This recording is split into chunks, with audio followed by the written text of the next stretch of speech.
Orta Asya'da görünmez bir gerilim yaşanmaya başladı. Özbekistan bir anda Azerbaycan'dan 5 milyar dolar istedi ve vermezse bütün ilişkilerini sonlandıracağını söyledi ve büyükelçiliğini de kapatacağını belirtti. Fakat Azerbaycan'dan bu talebe anında red geldi ve şöyle dedi: "Bu isteğinizi duymazlıktan geliyoruz. Bizi tehdit etmenizi kabul etmiyoruz. Ne istiyorsanız yapın" demesi üzerine Özbekistan hemen devreye girdi, ülke topraklarındaki Azerbaycan'a ait büyükelçiliğini kapattı ve Azerbaycan'daki kendi temsilcisini de geri çağırdı. Bunun ardından karşı hamle olarak Azerbaycan'da Özbeklerden kendi temsilcisini geri çekti. Böylece kılıçlar çekilmişti. Savaş an meselesiydi. Özbekistan, Kazakistan'la ortak askeri işbirliği anlaşması imzaladı. Buna göre Özbekler artık Kazakların topraklarını kullanabileceği için Aktau limanına askeri yığınak yaptılar. Özbekistan, hava savunmasını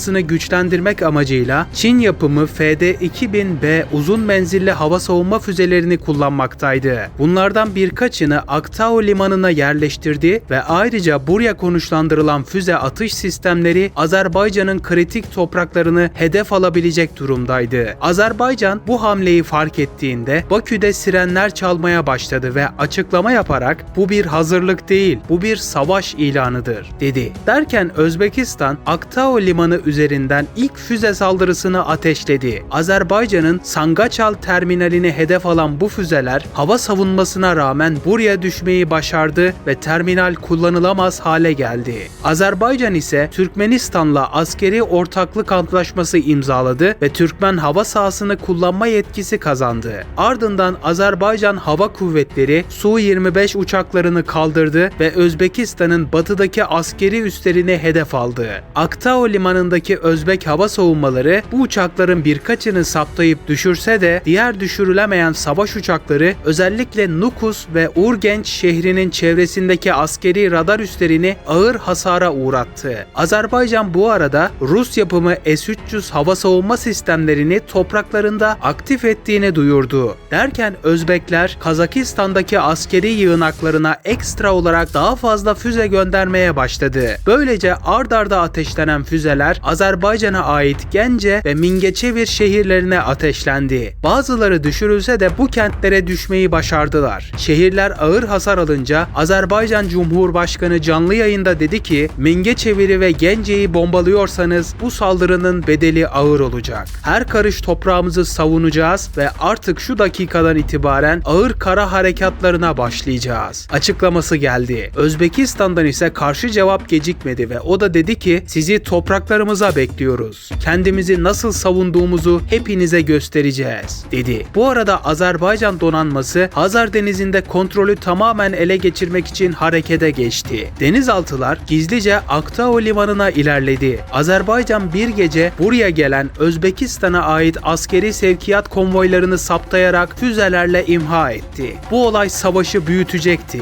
Kazakistan tarafsızlığını ilan etti ama sınırları fiilen savaş alanına döndü. Azerbaycan savaşı karaya taşımak için özel kuvvetler ordusunu Türkmenistan topraklarına gönderdi. Azerbaycan, Özbekistan'a ait büyük şehirler olan Nukus ve Urgenç'e karasal saldırılar başlatarak içeri doğru girdi. Buna karşılık Özbekistan bir kısım ordusunu bu şehirleri savunmak için gönderdi. Ayrıca Karakal Pakistan bölgesinden büyük bir kara operasyonu başlattı. Amaç Azerbaycan'ın buradan olası bir askeri harekatını önlemek ve Hazar kıyısındaki petrol sahalarını ele geçirmekti. Bu arada bu sınırdaki karasal mücadele şu anda savaşın kalbiydi ve asıl büyük savaş burada çıkmıştı. Savaş her geçen gün daha da ağırlaşıyordu. Türkiye her iki tarafı da desteklemekten kaçınıyordu. Çünkü ikisini de kendi milletinden ülkeler olarak görüyordu ve bir açıklama yaparak tarafları sakinleştirmek istedi. Sevgili Azerbaycan'a ve Özbekistan'a sesleniyoruz. Gelin bu savaşı daha da uzatmadan bitirin. Sizin için görüşme yeri olarak İstanbul'u işaret ediyoruz. Fakat Azerbaycan ve Özbekistan karşı cevap olarak Türkiye'nin anlayışı için teşekkür ettiklerini fakat çıkarlarını düşünmek zorunda oldukları için bu savaşın devam edebileceğini belirten açıklamalarda bulundular. Bu arada ekonomik savaş ve ambargolar da devreye girdi. Savaş sadece cephede değildi. Azerbaycan, Özbekistan'a enerji ihracatını tamamen kesti.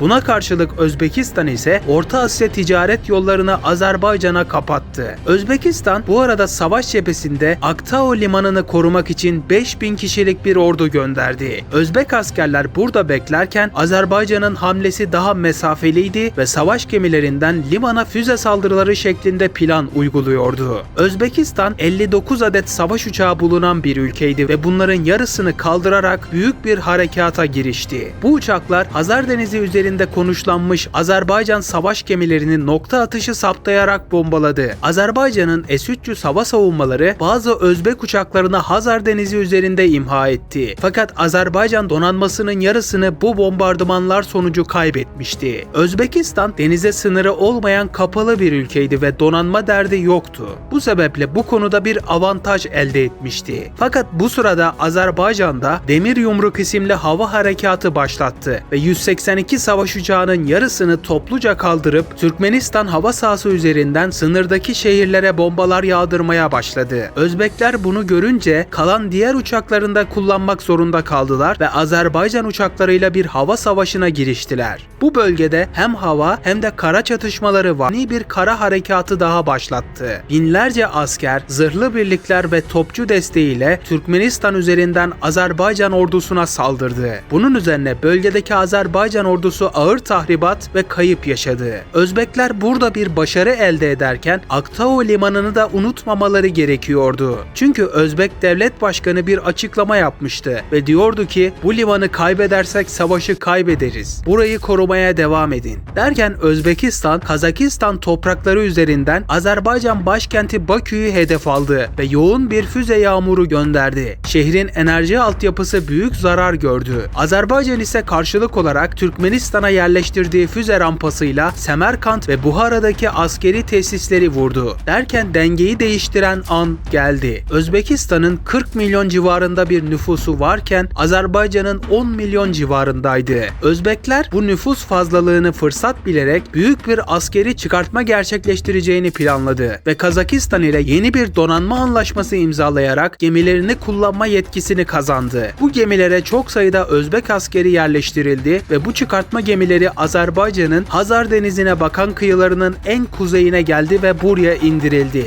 Özbek askerlerin sayısı burada 100 bine ulaşmıştı ve hızlıca ilerleyişlere başlayarak Azerbaycan topraklarını ele geçirmeye başladılar. Bir yandan da Kazakistan topraklarından füze yağmuru devam ettiği için Azerbaycan zorlanıyordu. Fakat savaş uzadıkça iki ülkede ekonomik olarak sarsılmaya başladı. Azerbaycan'ın petrol ihracatı %40 düştü. Özbekistan'da ise ticaret yolları çöktü ve uluslararası şirketler bölgeden çekildi. Azerbaycan, Özbek istilasına karşı kendi ordusundan asker çıkarttı ve bu kez karasal mücadele savaşı Azerbaycan topraklarına ulaştırmış durumdaydı. Çatışmalar bir süre devam etti ve Özbekler Kazakistan'ın yardımıyla bölgeye devamlı olarak yeni askeri personeller ulaştırıyordu. Özbekistan milli mücadele ilan etmişti ve nüfus fazlalığıyla savaşı önde götürüyordu. Derken çatışma 5 yıl boyunca devam etti ve bu 5 yıllık süre sonunda Özbekistan Kara Kuvvetleri Azerbaycan başkenti Bakü'yü ele geçirdi ve Azerbaycan yönetimini devirerek devraldı. Ardından savaş ganimeti olarak Azerbaycan toprakları Özbekistan'a bağlandı ve bu topraklar Özbekistan'ın deniz aşırı toprakları oldu. Savaş böylece son buldu. İzlediğiniz için teşekkürler. Daha fazla savaş senaryoları için abone olun ve takip edin.